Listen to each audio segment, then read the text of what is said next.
माझ्यावरील हल्ल्याचे मास्टरमाइंड बावनकुळे प्रवीण गायकवाड यांनी हा गंभीर आरोप केलाय।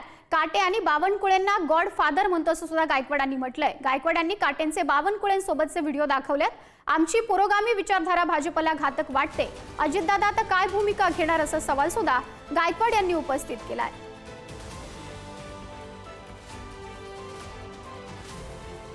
गेल्या महिन्यामध्ये अशी मीटिंग झाली होती की यांचा बंदोबस्त केला पाहिजे।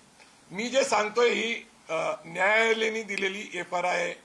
आता खरं तर त्यांना आर्म ऍक्ट प्रमाणे जामीन मिळू शकत नाही, मग जामीन दिला कोणी?